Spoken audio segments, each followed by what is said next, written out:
Scarlet and Black Nation podcast. What up? We are your hosts. I am TJ Kern. That is Blake Hartsfield. Blake, if I sound a little tired, it's because I am.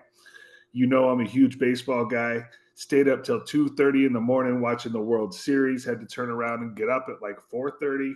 Yeah, been a long day for your boy. But guess what? Victory pod, bud. Yep. The Red Raiders dominated Oklahoma State 42-0 last Saturday. And Blake, not only did they win, Vegas Blake told us to be careful with that 38-point spread, Blake, but they covered. Yes, they did. So, yeah, DJ, I mean, this was an expected result. Obviously the spread was a big number. I told people just to not, don't even take it one way or the other. It was right at that number where a garbage time touchdown or a backdoor cover from Oklahoma State could have burned you if you were on the Red Raiders, but they did get over the line and cover. And as we always say, good teams win, great teams cover. No, TJ, expected. I'm not going to give them a lot of – they get credit for winning the game, getting through the game, but there's not a whole lot to say. I mean, Oklahoma State is not very good, and that's putting it nicely. right. I think it's safe to say that Oklahoma State is the term a shell of them former selves. Like this rivalry is not what it once was on the football field, at least right now. No, they'll be back. They've got a good program. They've got good boosters. I know T-Boone isn't around anymore, but they got other guys who can step up. Sounds like, from what I've heard from some Oklahoma State people is that they had really kind of been holding resources back in an effort to remove Gundy for the last couple of years. So I think once they get a new coach in place, they'll start, investing again in their NIL program. They've got a good athletic department. I fully expect them to bounce back at some point. They do have a pretty good brand when it comes to college football. So, but no, the Red Raiders take care of business, TJ. All three phases in this game. Offense struggled at times. It was a little bit of plodding offense there, but defense looked great. Shut them out. Obviously, the special teams looked good. They blocked a kick, which they're leading the country in. Had a opening kick return to start the game from Jacoby, who housed it. And I think it was like 14-0, like 4 minutes into the game. And I was kind of going, this could get really, really ugly for Oklahoma State. But rather, it was just a conservative game plan and not trying to, do more than they needed to do. TJ, I think it speaks volumes that in the post-game press conference, McGuire got asked if this was and this is about as disrespectful towards Oklahoma State as you can get, but I think it was Don Williams who asked if this was Don Williams. Yeah, if this was a game with more on the line or this had turned into a competitive game, could Barron have played? And McGuire said absolutely. If this was a game that more was at stake, we would have started Barron Morton. So he's healthy, folks. He'll be back. But they didn't feel like they needed Barron to win this game convincingly, and they were right. Well, we talked about that last week. I mean, with the spread being what it was and with Oklahoma State being in the state that they are, would they let Will Hammond go back out there and play and let Barron Morton get another week of rest? And that's exactly what happened. But, Blake, on this show, we've talked about the fact that this season was kind of how we could develop with one Will Hammond. And sad news to report for those of you that didn't watch the game, torn ACL for the young freshman quarterback. And not only will he be out for the rest of the year, Blake, this means, and we'll get into this here in a little bit, but portal shopping, we had discussed it. We had talked about the plot being, could Will Hammond be this team's quarterback next year with all the heightened expectations at the level that they're at right now? Well, now they don't have a choice. They're going to have to go to the portal. And I know you've got some names. We can touch on it here in a second. But let's give the Wake Forest transfer Mitch Griffiths. Isn't it Griffiths, right? Griffiths. Yes. Griffis. Griffiths. That's right. I didn't think it was Griffith. It's Griffiths. No. That's a tough thing to say. Anyway, he came off the bench and played actually pretty well in the game. got you to the finish line. I know I texted you when Baron Morton showed up in pads for the second half. I was like, whoa, what's going on here? We don't need to do all this. But lo and Bring behold, Red class in Raiders, case of emergency is what that was. yes, it was just for an emergency situation. And the Red Raiders took care of business 42-0. Like you said, all three phases, really nothing more to really say about this one. But poor, Will Hammond getting the ACL. That's a tough break for the kid. But Blake, now we've got our answer. It's not can Will Hammond be your quarterback. It's he won't be your quarterback to be ready for next year. So now you have to go portal shopping. And not only do you have to go portal shopping, you have to go get a difference maker. Yeah, TJ, it's at a really interesting time, right? So like they're saying that it's just the ACL and that there's no supporting ligament damage or any structural damage outside of that to the knee, which is good. If it's just the ACL, most people it's 9 months if everything goes perfectly, right? Um, Anywhere from 9 to a year to feel fully 100%. So I mean, we start doing some math here, TJ. It's as we sit here on October 28th, it's almost November. 9 months puts you right at August, right? So at a minimum, he's not going to be in spring ball. He's not going to be in camp. I don't think with the investment in this football program, and this is not taking anything away from Will Hammond, right? Before I get to where I was going to go, let's give him a lot of credit. I know we were, a little critical of some of the decisions at Oklahoma State. I'm sorry, against Arizona State. He's had some ups and downs this year. He was great against Utah. The Kansas game, I thought really kind of encapsulated the season where at times he looked really, really good. And at times in that game, he didn't look so great. Arizona State, he struggled for 3 quarters, but did lead the comeback, took the lead. So all the credit in the world to Will Hammond. I do think he is a guy that you can pencil in the future as the starting quarterback here. But 9 months, I don't think that with the investment in this football program, and again, 9 months if everything goes perfectly, that you can go into the year planning to have Will Hammond be your starter. Because if there's a setback, or if he needs a little bit more time to feel 100%, because a lot of his game is based on his ability to move and run with the football. I think they do have to go portal shopping, TJ. If it were me and I were, Joey McGuire and Blanchard and the brain trust over there at the Jones, I would go look for a senior, a 1 year rental, if you will. Bring in somebody who can be your starter, is planning to be the starter. Don't rush Will Hammond. Let him completely take that recovery seriously. He can come in and be the backup, and you turn it over to him for 2 years after that. But yeah, that's what I would do, TJ. I don't think they can plan on Baron Morton. Can I give you one name that I think fits the timeline? He's a senior, because you don't want to bring in somebody for multiple years who's going to compete with Hammond. You really want to bring in a senior. Well, before you go down your list, I've only got one name. Who's that? Okay, and you can tell me whether I'm shooting too high or not. But he's all over the mock drafts for the NFL. His coach was just fired. I'm talking about DJ Lagway.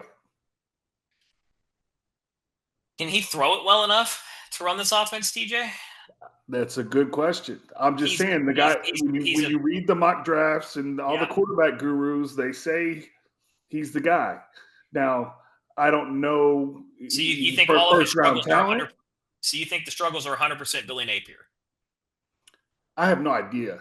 Yeah. I've seen him play. I know he's got some talent, and I know that he's mocked real high on the following years. He's up there with Arch and some of these guys to go in the first round. So yeah, and his coach was just fired. So that's not a terrible name. Only reason I bring him up. I know you've got a list of a couple guys, but I figured I'd start there. Well, I think that's an interesting name. My concern with a guy like Lagway is, like I said, I don't know that he throws it well enough for this offense. He's a freak athlete, can make plays with his feet, right?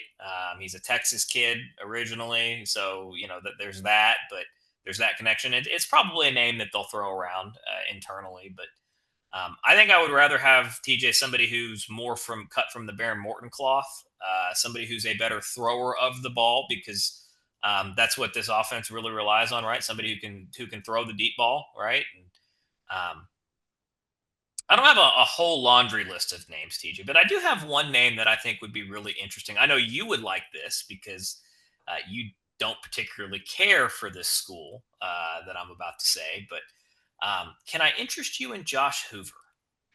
Um, TCU, right? He'll be a senior next year. He's a great thrower of the ball. He runs a similar system at TCU. Um, why not offer him a bag that TCU can't match? It accomplishes two things. One, it solves your starting quarterback problem, and a guy that's not going to have they run more of a traditional air raid versus the veer and shoot. But Barron just made that transition this year. It's not completely starting over. They're from the same tree of offenses. He's a great thrower. He's a senior, so the timeline matches up, and you weaken one of your potential rivals next year in the Big 12. So that would be my first name, TJ. The second name that I think would be kind of funny, especially since how much their coach loves to run his mouth. But he's a candidate for a lot of jobs that are open right now. Um, if Sam Levitt doesn't go pro and he decides to play college football next year, that's a name that I would be okay go throwing a bag at and taking him away from a direct rival within the conference. But I think my first choice would honestly be Hoover. I think that the timeline fits, the system fit is there, and I think that's a pretty seamless transition. And we know we can play in the Big 12 at a high level. Scarlet and Black Nation podcast here with TJ and Blake. We're going portal shopping. We're got to figure out who the quarterback's going to be for the Red Raiders next year. But Blake, we got some time to figure that part out. Yeah. What's staring the Red Raiders in the face on Saturday is a mean Kansas State Wildcat crowd on the road. We have struggled on the road to be a team that has used the silent count right. We've still tried to use the clap on a couple games in the road. We have not figured that out. We've had some procedure type penalties, and we need to get those cleaned up on the road. But Blake, Avery Johnson, that boy can play some ball, the quarterback at Kansas State, and he's going to be a big test for this defense. Yeah, he is, CJ. I think this will be the third really mobile, well, I guess fourth if you want to count the Oregon State guy, but Malik Murphy. But in conference, it's really the third athletic mobile quarterback that you will have faced. Dampier, Levitt, and now Johnson. I think he is cut much more from the Dampier cloth than Levitt, right? Levitt hurts you because he used his legs, other than a run or two throughout the course of the game. He used his legs to extend plays and throw the ball on you, right? And that was what we saw in that 4th and 2 and throughout the course of that game. I don't think Johnson throws it particularly great, TJ. I think he's, there's flashes of being able to throw the ball well, but I think he's kind of like Dampier, where if he can get going on the ground and they can get their zone read going and open up the passing down the field from establishing the run, then he can be more effective. But I think this is a very similar game plan to what you deployed against Dampier, right? Control the game with your defensive line, be disciplined, right? Don't fall for the candy and the eye tricks and things like this, right? Stay disciplined, stay in your lane, set the edge. And then when you get him in 3rd and long, go get him, right? And run a spy behind it. Probably Roberts is going to be that spy, so you can free up J-Rod to go make plays on the ball. But yeah, TJ, it's going to be a tough game. They seem to have figured it out a little bit after a rough start. They've won, I think, 3 out of 4 now, and they've gotten big win at home last week against, was it on the road? It was on the road at Kansas. Yes, they did. They're back to 500. Now against Kansas, they did finish with the same score that you beat them at home, and they did it on the road. But TJ, they had 4 turnovers, and then in addition to those 4 turnovers, they blocked a punt that they recovered on the 2-yard line and walked in one play. So Kansas kind of beat themselves a little bit in that game. But this is a game the Red Raiders are going to have to play well. They're Manhattan's a tough place to play. This was my pick at the beginning of the year of the game that the Red Raiders would drop. Now, obviously, things have changed, right? I don't think K-State is as good as they were expected to be. Even if they figured it out a little bit, I don't think that they are nearly as good as I thought they were. Matt Wells is a problem, as we know here in Road Raider Nation. His play calling and TJ. If there's one piece of advice I can give Shaw Wood, press the corners because they will run a bunch of bubble screens. That is a staple of the Matt Wells offense. So. No, I control the game with the defensive line, shut down the run, make Johnson beat you through the air, and I think it's a game that you can win and probably cover. And you will have a healthy Baron Morton. Your guy, our guy, will be back under center or in the shotgun or the pistol or whatever formation we want to run. And he's had plenty of time to get healthy, Blake. And now Yes, without him, and it's going to be really important for Morton to stay healthy the rest of the way. Yeah. I mean, it's just that's the bottom line is he's got to try to stay healthy. No quarterback called runs, Mac. Okay, we're out of quarterbacks here, so stop calling quarterback designed runs. If Barron has to take off and run because it's a broken play, that's different. But I don't want to see any designed, runs on called for the quarterback. And TJ, they gotta break history here. McGuire talked a little bit about it in the press conference, right? And it was a situation where he said, most of this team has never played Kansas State, and that's true. It's a lot of transfers, and then we haven't played them for 2 years. And I think Barron's one of the few guys on the team that has played them before. But TJ, we've won like 1 out of the last 13 times against K-State. So this is, history is not on your side, but again, I think that you're better on offense, you're better on defense, you're better on special teams, you're better on both lines of scrimmage, you're better on the outside, right? Like the only thing that they've got going for them is that they're playing at home. But if you take care of business, don't commit stupid penalties, stay disciplined, and basically, like I said, just employ the same game plan that you had against Utah, and I think you win this game. So Vegas, Blake, what is the line at? So it's currently up to 7.5. It opened at 6.5, which means that there's been money that's come in on the Red Raider side. TJ, I would take this up to 9.5, almost 10, for the Red Raiders. I do think Tech wins. I do think Tech covers. I do expect this game to be close into the third quarter, right? And then in the second half, I expect the Red Raiders to kind of wear K-State down a little bit. And the advantage that we have in the trenches on both sides of the ball will start to show itself. Give me the Red Raiders 33-17 in this game, DJ. 33-17. You heard it here on the Scarlet and Black Nation podcast from our guy Vegas, Blake. And Blake, we're going to talk about some Red Raider hoops here in a second, but I'm going to pivot a little bit. There's a couple more things I want to get into on the football front. First, let's talk about the chaos that is the Big 12. And how about those Houston Cougars, my friend, beating Arizona State? Now Arizona State has a loss, and Tech kind of got a little help last weekend. You 100% control your own destiny now. There's no scenario where if you win out, you're not playing in the Big 12 championship game. It's that simple. Which brings me to my next point. I think that this 2-game stretch against Kansas State and then BYU at home next week is the biggest 2-game stretch in Tech football since 2008 when they played Texas and then had to turn around 6 days later and host number 9 Oklahoma State in Lubbock, right on the heels of having just beaten Texas. They passed that test, right? They won both of those games in back-to-back weeks, and they got to do it again. Because the reality of it is if you go 4-0, you're in the Big 12 championship game. And really, to me, obviously you got to play the games against UCF at home and at West Virginia. But like, if you win these next 2 games, you will be in Arlington because you're not going to lose to UCF and you're not going to lose to West Virginia. They're both just not very good football teams. So they've got to take care of business. They've got to be focused. They now control things again for themselves. You win both of those games. You win your last 2. You get in the Big 12 championship. TJ, I'd love to play the Houston Cougars. If the tiebreakers work out where we could play Houston, I would be very confident in that game. They would be my first pick of the 3 really likely candidates. Second would probably be Cincinnati, and third BYU. But we'll see what happens. You win out, you win the Big 12. TJ, you're going to be hosting a playoff game. I think you'll be at worst the 5 seed. You could potentially break into the top 4 depending on results around the rest of the country. So they've got everything to play for.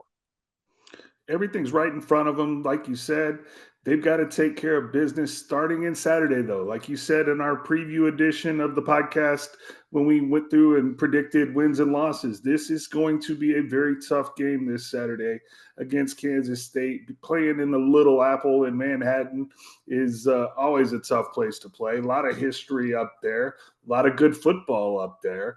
And man, I'm looking forward to Saturday. However, I'm really looking forward to the following Saturday because I have tickets to the BYU game. I will be there. And Blake, I've got a gripe. And we're going to just lay it out there. Why is this game being played at 11 a.m.? What makes it worse, TJ, is it's at 11 a.m. and it's not the big noon kickoff. That like they haven't announced who big noon kickoff is going to be, but it's not going to be at our game because it's being picked up at 11 by ESPN, and it will be either on ESPN or ABC. They haven't decided yet.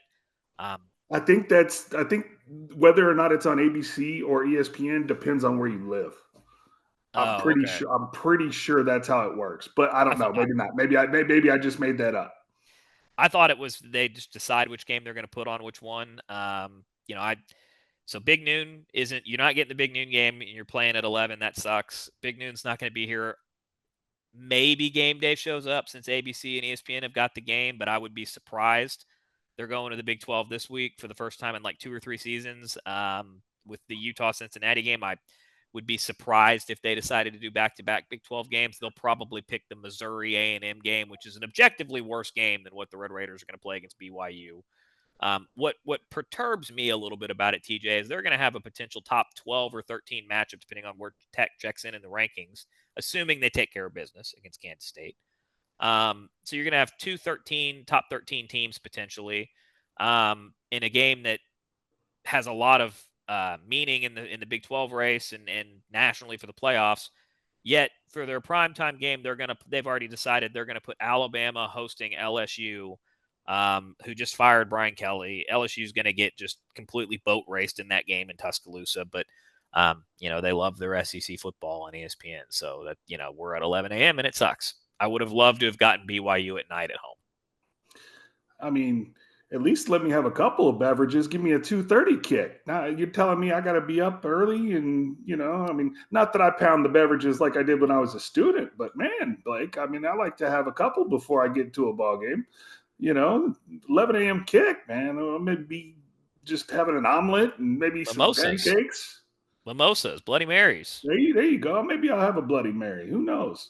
Scarlet Black Nation podcast. TJ and Blake here. And Blake, we are a week away from Red Raider hoops. Yes, we are. And we've got some stuff to get into here because this basketball team is loaded. We're really excited about it. But Blake, one thing that we have really been critical of over the last few years as we've had this podcast for the last 3 or 4 years is the non-conference schedule. And Blake, this year, it's a juggernaut.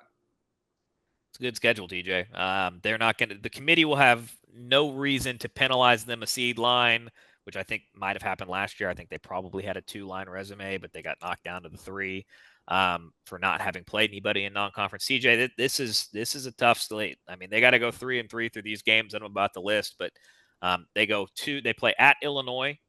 They're going to play Wake Forest in the Baha Mar tournament down in the Caribbean. If they win that game, which they should, they were probably going to end up playing Purdue in the championship of that game. It's a 4-team mini tournament. So Illinois, Wake Forest, Purdue. They play LSU in Fort Worth. That should be a home game for the Red Raiders. They play Arkansas in Dallas. That'll be a less of a home game than against LSU, but it will still be a home game for the Red Raiders. And then they play Duke at Madison Square Garden. So that's 6 really legitimate non-conference games. They didn't exactly get an easy Big 12 slate either. I mean, they've got Houston twice. They play at Baylor as opposed to getting them at home. They've got to play at Arizona, and the only matchup against Arizona. They've got to play BYU twice, the top 3 teams in the league for most people coming in are Tech, Houston, and BYU, and they drew both of them twice, which is a little unlucky, but I expect the Red Raiders to navigate this schedule. Assuming that, they are what everybody thinks they're going to be, they should be at worst a 3 seed again this year and should be able to make a good run at it. Christian Anderson and JT Toppin leading the way for Grant McCaslin's club. And Blake, I might be with my guy Michael, our guy Michael here with the Scarlet and Black Nation. And we might be in the basketball game, but we are definitely going to be at that football game. BYU coming up next weekend. I'm looking forward to getting to the LBK. Haven't been there. Been about a year or so. I went to a basketball game, but always a good time to get out in the 806. And man, dude, I'm going to the UCF game the following week. So I'm going to need you to really, really do some cheering this week because the scheduling gods were not good to me. I have a cousin who graduated from Virginia Tech, and her son is now in the band at Virginia Tech. So we have a family trip to go to Virginia Tech, Lane Stadium, Metallica, Enter Sandman. Exactly. You know where I'm going. That game kicks off at 2 p.m. Central. The Red Raiders kick off at 2:30. Yeah, you're going to miss the Red Raider game, unfortunately. Watch it on your phone in the stadium. Yeah, I'm going to have to get some score alerts. So, for sure. But yeah, man, I mean, I'm looking forward to it. And I know last week we kind of touched on the basketball roster a little bit. Some of the new guys, we kind of picked our guys, prematurely a little bit before they play. I reserve the right to change them, but nah, man, we're getting ready for some hoops here, so definitely looking forward to it. Looking forward to getting out to the LBK and seeing our guy Michael as well. And man, I think we about covered it on this edition of the Scarlet and Black Nation podcast. And man, anything else before we get out of here? How do we always get out of here, man? Wreck 'em. Wreck 'em. We will talk to you guys soon right here on the Scarlet and Black Nation podcast.